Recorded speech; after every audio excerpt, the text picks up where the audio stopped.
इस कार्यक्रम के पुण्यार्चक हैं श्री वर्धमान श्वेतांबर स्थानकवासी जैन श्रावक संघ ट्रस्ट, उपाध्याय प्रवर प्रवीण ऋषि चातुर्मास समिति। मैंने सुना है जिनकी कल अपने जन्म जयंती मनाई, बाबा मरधर केसरी के विषय में सुना है। मरधर केसरी का एक रूप आपको पता है कि वो बहुत कड़क, लेकिन मरधर केसरी का एक रूप जो अभी पाली में नेमिचंद शाह ने बताया था, बड़ा गजब का था कि संचालक जी बाफना आदि कॉन्फ्रेंस के लोग किसी बात के लिए मिलने के लिए जोधपुर आए थे, जोधपुर या पाली आए थे। कोई बात चल रही होगी और बात चलते चलते बाबा का तो ज़्यादा किसी श्रावक का आर्गुमेंट सुहाता नहीं, और कुछ बात हो गई और कुछ कड़वा बोल निकल गया, तो संचालक जी उठ करके चले गए। दूसरे दिन सुबह उन्होंने मरधर केसरी जी ने श्रावकों को पूछा कि संचालक जी बाफना रुके कहाँ है,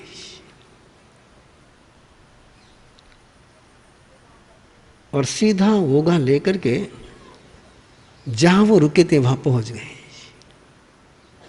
श्रावक जी कल मेरे से बोला गया, अब संचालक जी क्या करेंगे?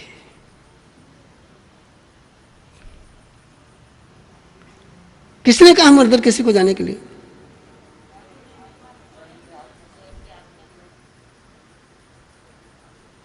इसको आलोचना कहते हैं। आलो ये जह कम जैसी घटना हुई वैसी देखना। आप तैयार हो आलोचना करने के लिए? एक छोटा सा प्रयोग कराता हूं, एक 5-7 मिनट का प्रयोग कराता हूं। एक बात की आलोचना करेंगे अपन।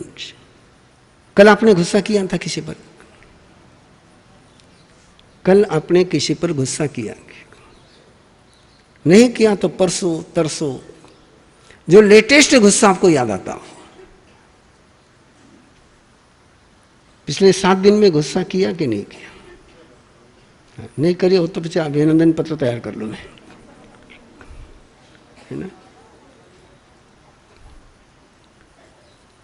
पिछले 7 दिनों में किसी ने गुस्सा नहीं किया हो तो अपन एक अभिनंदन पत्र तैयार कर रखते रह गए। 28 का अभिनंदन पत्र करते हैं, मास खमन का करते हैं। जिसने 1 महीने तक गुस्सा नहीं किया उसको मास खमन का अभिनंदन पत्र देते हैं। करे एक नई शुरुआत। जिसने 8 दिन तक गुस्सा नहीं किया उसको अभिनंदन पत्र। सुकन्या सर तैयार हो, पहले अभिनंदन पत्र थे ना देवरू जी।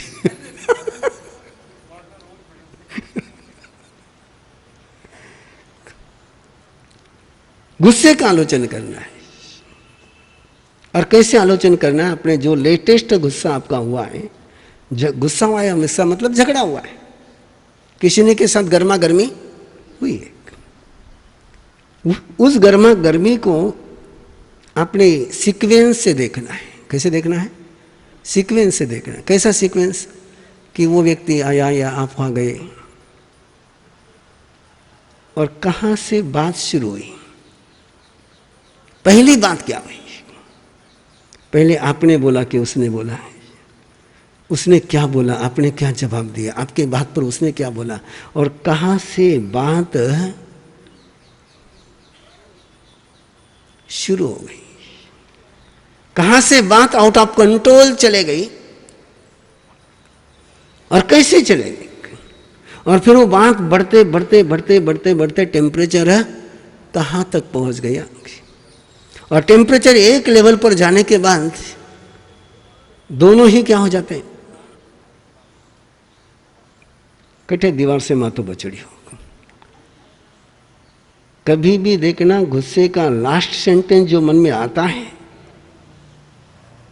कभी भी देखना झगड़ा हो कि गुस्सा हो, उसका आखिरी वाक्य एक ही आएगा, कटे मातो बचड़ी हो। वहां तक अपने गुस्से को देखते चले जाना, और वो जिस समय आपने बोलना बंद किया है बोलना बंद किया, उसके बाद आपके मन में क्या चलता रहा वो देखना है। और वहां तक आपने चलते जाना है जब तक आपने दूसरे काम में आपका मन नहीं लगा। आलोचना कहां तक चलेगी? गुस्से के जन्म से लेकर तो गुस्से के मौत तक, इसको कहते आलोचना करना है, जो मुर्गावती ने करी थी। मैंने उस दिन आपको बताया था, मुर्गावती को चंद्रा ने कहा कि आलोचना कर, और जैसे वो आलोचना करने लगी, उस दिन मैंने कहानी सुनाई नहीं आपको, चंद्रमाला के साथ पूरे साध्वी मंडल के साथ परमात्मा के समोह शरण में सभी पहुंचे। परमात्मा अनूठी उस दिन प्रवचन की देशना दे रहे हैं, कैसे आत्म अंदर के सूर्य को जागृत करना है, क्या अंदर के सूर्य की रिद्धि है, क्या चंद्र की रिद्धि है। ये भगवती सूत्र का है। वहां कहा गया कि सूर्य चंद्र साक्षात आए, कभी भी सूर्य चंद्र विमान साक्षात आते वो अंदर के विमान थे। कैसे अंदर के अपने तेजस को, अपने शरीर को कैसे भावित करना होता है, उसकी साधना परमात्मा बता रहे थे, बाकी सब सुन रहे थे। और मुर्गावती जैसे जैसे परमात्मा फरमाते गए वैसे वैसे उसकी साधना होती चलेगी। काश ऐसा अपना हो जाए। परमात्मा फरमाते गए कि ऐसा सूर्य, ऐसा सूर्य, ऐसा तेज, ऐसी किरणें हैं, ऐसा उजाला है, ऐसा प्रकाश है, ऐसा चंद्रमा है, ऐसी चंद्रमा की कलाएं हैं। वो सारी सूर्य और चंद्र की साधना परमात्मा जैसे जैसे फरमाते में गए वैसे वैसे मुर्गावती की होती चले गई। और जब अंदर के उस प्रकाश में मुर्गावती तन्मय, तल्लीन, तच्चित, तद्रूप, तदज्वसने, तदलेस्य हो गई, तो समय का भान रहा ही नहीं, परिस्थिति का बोध छिटक गया। परमात्मा की वाणी शांत हो गई, धर्मसभा विसर्जित हो गई, सारे लोग चले गए, लेकिन मुर्गावती तो अंतर की उस साधना में इतनी तल्लीन, इतनी तन्मय हो गई, पता ही नहीं चला। खड़ी है, खड़ी है, और अचानक चींटी ने काटा है। और चींटी ने काटा तो आंख खुली, अंदर में तो उजाला था, बाहर में अंधेरा। अरे कहाँ गए सब, और इतनी देर हो गई। और वो लौटती है चंदनबाला के पास। मैंने उस दिन कहा था आपसे, आज पुनः कह रहा हूं कि आज चेन्नई वाले लोग आए हुए हैं, हैदराबाद वाले हैं, और सारे प्रमुख लोग हैं, बेंगलुरु वाले भी हैं। इसलिए उस दिन की बात फिर दोहरा रहा हूं। सभी साध्वियां सोई थी, चंदनबाला सोई नहीं थी। सभी साध्वियां सोई थी, चंदनबाला क्योंकि मुर्गावती आई नहीं थी। जितने प्रमुख लोग यहाँ परिवार के बैठे हैं, उस दिन भी आग्रह किया था, आज भी आग्रह करता हूँ कि जब तक आखिरी व्यक्ति घर में आकर के शांति से सोए नहीं, तब तक घर के प्रमुख को सोने की परमिशन नहीं है।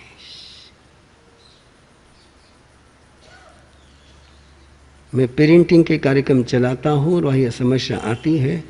बोले हमारे सब बच्चे सोते ही नहीं, हम करें क्या? बच्चे हमारे पहले सोते नहीं, उनके हम पहले सोते, बच्चे बाद में सो जाते हैं। तो इनके घर में कभी मुर्गावती चंदनबाला होने का सवाल है उठता ही नहीं है,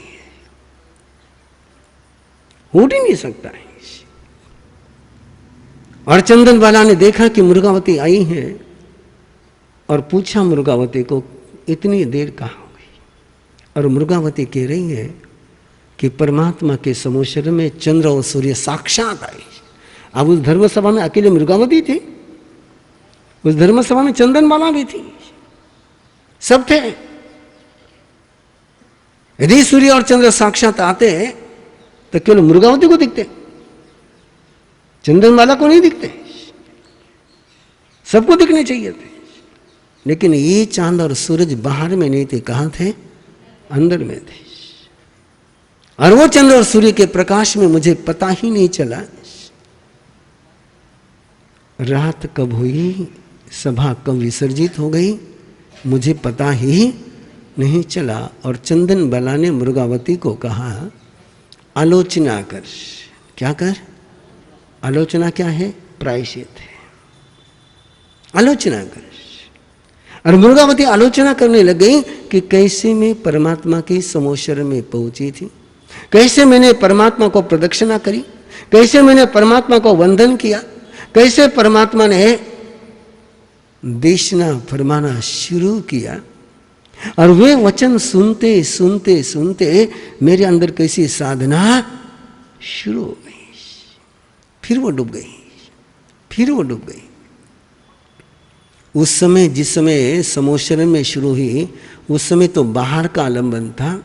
इस समय बाहर का आलंबन नहीं था। कहाँ का आलंबन था? अंदर का ही आलंबन था। उस समय परमात्मा बाहर में थे, इस समय परमात्मा कहाँ है? उस समय समोशरण बाहर में था, इस समय समोशरण कहाँ है?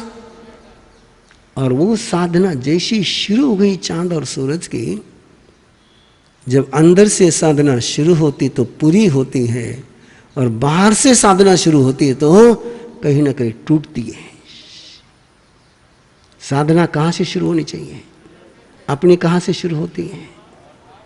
और बाहर के अंदर जाएगी इसकी कोई गारंटी अंदर की बाहर आए बिना रहेगी नहीं।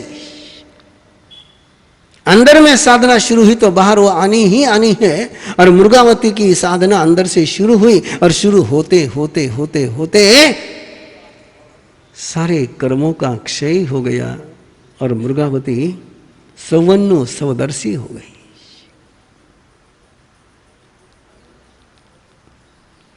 धन्य हो गई। गुप अंधियारा है गुफा में, लेकिन अब उसके लिए अंधियारा बचा। जो स्वयं प्रकाश हो जाते हैं उनके लिए कहीं पर भी अंधियारा होता नहीं। ये आलोचना, ये आत्मचक्षु है, ये अंदर की आंख है। और एक बार अंदर की आंख खुल गई तो बाहर का अंधेरा रहता। और एक जहरीला सांप जा रहा है, और उसके रास्ते में चंदन बाला का हाथ है। मृगावती ना चंदन बाला को उठाया, ना सांप को हाथ लगाया है। मृगावती ने केवल उसके रास्ते में जो बाधा थी, किसके? सांप के रास्ते में। मैंने उस दिन पूछा था, आज फिर पूछ रहा हूं, ऐसा प्रसंग अपने पर आ जाए तो हम केवल हाथ उठाएंगे कि सांप को पीटेंगे?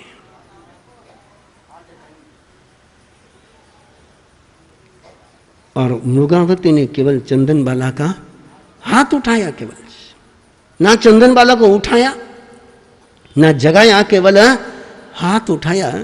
लेकिन एक केवली का स्पर्श, एक सिद्ध का स्पर्श, एक सर्वज्ञ का स्पर्श जब किसी छद्मस्त को हो जाए, उस समय उस सर्वज्ञ का तेजस शरीर, उनके वाइब्रेशन और डायरेक्ट टच हो जाए। चंदन बाला को लगाएंगे स्पर्श, और चंदन बाला उठ करके बैठी। कौन? मैं मृगावती। हाथ क्यों उठाया? यहां से सांप जा रहा था। इस अंधेरे में तुझे कैसे दिखा? क्या तुझे दिव्य ज्ञान हो गया? क्या तेरी आंख खुल गई? क्या तू सर्वज्ञ सर्वदर्शी हो गई? तेरा अंधेरा समाप्त हो गया? तेज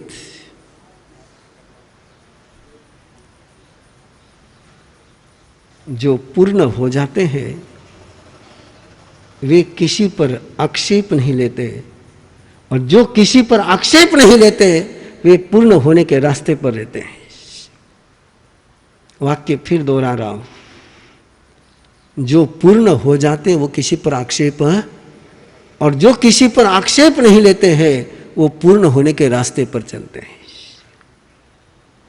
और चंदन बाला को लगा कि मैंने केवल ज्ञानी की अशातना करी है। मृगावती ने नहीं कहा, मृगावती ने नहीं कहा कि आपने सर्वज्ञ की आराधना करी, आलोचना करो। मुर्गावती ने नहीं कहा। चंदन बाला को अंतर से महसूस हुआ कि मैंने मुर्गावती की आराधना करी है, और चंदन बाला आलोचना करने लगी, और आलोचना करते करते चंदन बाला को भी केवल ज्ञान हो गया। ये है आलोचना का रहस्य। अब 5 मिनट अपने पास है, करेंगे आलोचना। एक छोटी सी आलोचना करा देता हूँ, बाद में आपको जैसी आलोचना करनी आप करते रहें।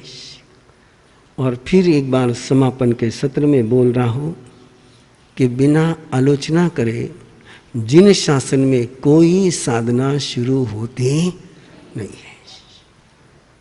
या तपस्या का पारना भी करना हो तो पहले, सामायिक भी पारनी होती आपको तो पहले क्या करते आप? आलोचना करते हैं। इच्छा करने का पाठ क्या है? आलोचना का पाठ है। बिना आलोचना करे सामायिक ले नहीं सकते, और बिना आलोचना करे सामायिक से मुक्त हो नहीं सकते। आलोचना तो मानो परमात्मा की साधना की ब्रीदिंग है, श्वासोच्छ्वास है।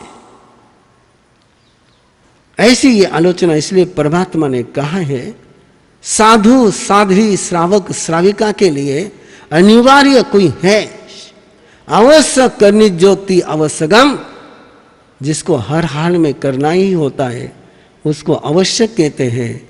और आवश्यक किसको कहते हैं? कितने आवश्यक है? 6। सामयिक में 6 आवश्यक है। किसमें?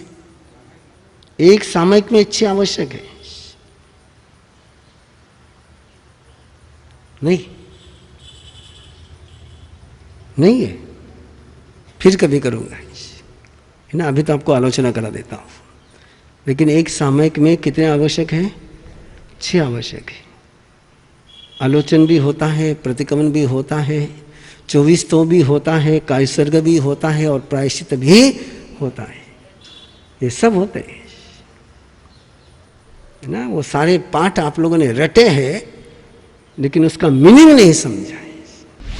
इस कार्यक्रम के पुण्यार्चक हैं श्री वर्धमान श्वेतांबर स्थानकवासी जैन श्रावक संघ ट्रस्ट, उपाध्याय प्रवर प्रवीण ऋषि चातुर्मास समिति, महावीर